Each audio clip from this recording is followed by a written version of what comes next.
क्या आज का युवा एक ऐसे भयंकर बेरोजगारी संकट से गुजर रहा है जिसका पहले कभी अंदाजा भी नहीं लगाया गया था? आज के इस खास विश्लेषण में हम एक बेहद अजीब लेकिन इंटरनेट पर आग की तरह फैल रही एक घटना की बात करने वाले हैं। जरा सोचिए, कॉकरोच, ये एक ऐसा शब्द है जिसे सुनकर ही हम अजीब सा मुंह बना लेते हैं, है ना? लेकिन क्या हो अगर यही शब्द अचानक से लाखों युवाओं की पहचान बन जाए? कोई मनगढ़ंत कहानी नहीं बता रहा हूँ, ये आज की डिजिटल दुनिया का एक बहुत बड़ा सच है। आज हम डिकोड करेंगे एक ऐसे रहस्यमयी और मजेदार पॉलिटिकल मूवमेंट को जिसे दुनिया कॉकरोच जनता पार्टी के नाम से जान रही है। अब जरा इस नंबर पर गौर कीजिए, 20 लाख। ये कोई छोटा मोटा नंबर नहीं है। ये उन लोगों की गिनती है जो एक ऐसी पार्टी से जुड़ चुके हैं जिसका जमीन पर कोई नामो निशान तक नहीं है। जी हाँ, ना कोई हेड ऑफिस, ना चुनाव आयोग का कोई स्टैम्प और ना ही कोई फॉर्मल नेता। फिर भी 20 लाख लोग, बिना किसी ढांचे के इतने सारे लोगों का एक साथ आ जाना, सच कहूँ तो ये किसी भी बड़ी राजनीतिक पार्टी की नींद उड़ाने के लिए काफ़ी है। और पता है सबसे हैरान करने वाली बात क्या है? ये सब हुआ महज 72 घंटों में। बिल्कुल सही सुना आपने। इंस्टाग्राम और एक्स जैसे प्लेटफॉर्म्स पर ये डिजिटल आंधी सिर्फ 3 दिन के अंदर आई है, बिना एक भी रुपया विज्ञापन पर खर्च किए या बिना किसी जमीनी कार्यकर्ता के। सिर्फ इंटरनेट की पावर से कोई चीज इतनी जल्दी कैसे फैल सकती है? ये साफ दिखाता है कि आज के डिजिटल युग में लोग कितनी तेजी से कनेक्ट हो सकते हैं। तो अब सवाल ये है कि आखिर ये कॉकरोच जनता पार्टी, या शॉर्ट में कहें तो सीजेपी, असल में है क्या? क्या ये रोज इंटरनेट पर आने वाले उन मीम्स में से एक है जो आज है और कल गायब हो जाएंगे? या फिर ये सिस्टम से परेशान, हताश और निराश युवाओं का कोई बहुत ही सीरियस डिजिटल प्रोटेस्ट है?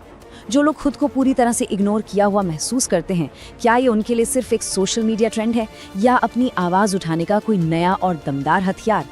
इस पूरी कहानी की शुरुआत होती है 15 मई को। सुप्रीम कोर्ट में एक सुनवाई चल रही थी और रिपोर्ट्स के मुताबिक वहां एक चर्चा के दौरान कॉकरोच शब्द का इस्तेमाल हुआ। संदर्भ ये था कि जिन्हें नौकरी नहीं मिलती वो सोशल मीडिया पर निशाना साधने लगते हैं। हालांकि कुछ ही घंटों में ये सफाई आ गई कि वो बात युवाओं के लिए नहीं बल्कि फर्जी डिग्री वाले वकीलों के लिए कही गई थी। लेकिन तब तक तीर कमान से निकल चुका था।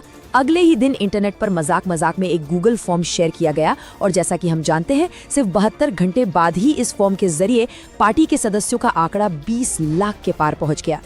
यहाँ समझने वाली बात ये है कि कोर्ट की सफाई के बावजूद वो शुरुआती कॉकरोच वाला कमेंट बेरोजगार युवाओं को बहुत गहराई तक चुभ गया।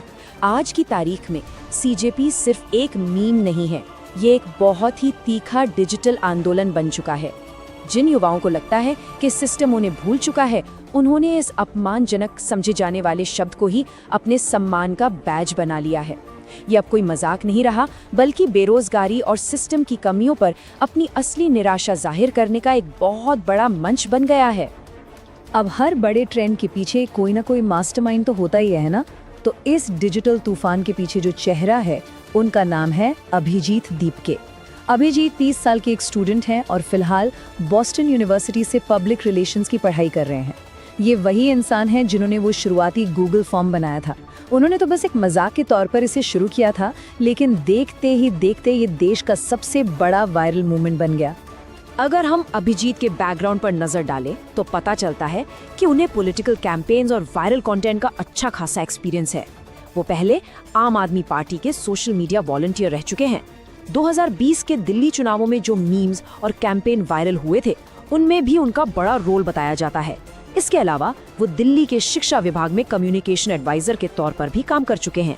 हालांकि खुद अभिजीत का कहना है कि उन्होंने सपने में भी नहीं सोचा था कि उनका एक छोटा सा मजाक इतनी बड़ी और ताकतवर डिजिटल लहर में बदल जाएगा। इस पूरे मूवमेंट में एक बड़ी दिलचस्प बात है जो एक तरह का कॉन्ट्रास्ट पैदा करती है। एक तरफ पार्टी से जुड़ने की शर्तें सुनकर आपको हंसी आ जाएगी, जैसे आपका बेरोजगार होना एकदम जरूरी है, आपको दिन भर इंटरनेट पर ऑनलाइन रहना होगा, और सबसे मजेदार शर्त, आपको बहुत ही प्रोफेशनल तरीके से अपनी भड़ास निकालनी आनी चाहिए। ये सब सुनने में किसी जोक जैसा लगता है, लेकिन इसके ठीक पीछे एक बहुत ही गंभीर और कड़वी सच्चाई छुपी है। ये शर्तें असल में आज की जनरेशन जेड की हताशा, सिकुड़ते नौकरियों के बाजार और खुद को साइडलाइन महसूस करने के दर्द को दिखाती हैं। हंसी मजाक के इस नकाब के पीछे एक बहुत गहरी पीड़ा है और यही बात हमें सीधे पार्टी के मैनिफेस्टो तक ले जाती है। इसे देखकर साफ हो जाता है कि सीजेपी सिर्फ हवाई बातें नहीं कर रही। उनके प्रॉपर 5 पॉइंट मैनिफेस्टो में बेरोजगारी, बार बार होने वाले पेपर लीक, सरकारी परीक्षाओं में होने वाली धांधली, मीडिया पर कंट्रोल और चुनाव सुधार जैसे बेहद गंभीर मुद्दे शामिल हैं। मतलब साफ है, उन फनी मीम्स और जोक्स के ठीक पीछे युवाओं के भविष्य से जुड़े सबसे जरूरी और असली मुद्दे बहुत ही मजबूती से खड़े हैं। शायद यही वजह है कि ये मूवमेंट सिर्फ आम युवाओं तक ही सीमित नहीं रहा। कई जानी मानी हस्तियों का ध्यान भी इस तरफ गया है। टीएमसी नेता महुआ मोइत्रा जैसी पॉलिटिकल फिगर्स से लेकर हॉटमेल के फाउंडर और मशहूर बिजनेसमैन सबीर भाटिया तक ने इसकी सराहना की है। सच कहा जाए तो ये आंदोलन इस बात का एक परफेक्ट उदाहरण बन गया है कि कैसे आज की युवा पीढ़ी यानी जनरेशन जेड अपने उस इग्नोर किए जाने वाले दर्द को एक डिजिटल व्यंग्य के जरिए एक बहुत ही पावरफुल सामाजिक विरोध में बदल सकती है। तो इन सब बातों का कुल मिलाकर मतलब क्या है? एक्सपर्ट्स की माने तो हम डिजिटल प्रोटेस्ट के एक बिल्कुल नए युग में एंट्री कर चुके हैं। अब सिर्फ सड़कों पर उतरकर नारे ही नहीं लगाए जाते, बल्कि इंटरनेट पर मीम्स और तर्कों के जरिए भी सीधे सिस्टम से सवाल पूछे जाते हैं। विरोध करने का ये एक बिल्कुल नया और इनोवेटिव तरीका है। युवा अब अपनी असली हताशा दिखाने के लिए पुराने तरीकों की बजाय इंटरनेट की ताकत का इस्तेमाल कर रहे हैं। ये इस बात का साफ सबूत है कि अब डिजिटल प्लेटफॉर्म्स पर विरोध की आवाज ज्यादा तेज और असरदार होने लगी है। इस पूरे मामले को गहराई से समझने के बाद आखिर में एक बहुत बड़ा सवाल हमारे सामने आता है।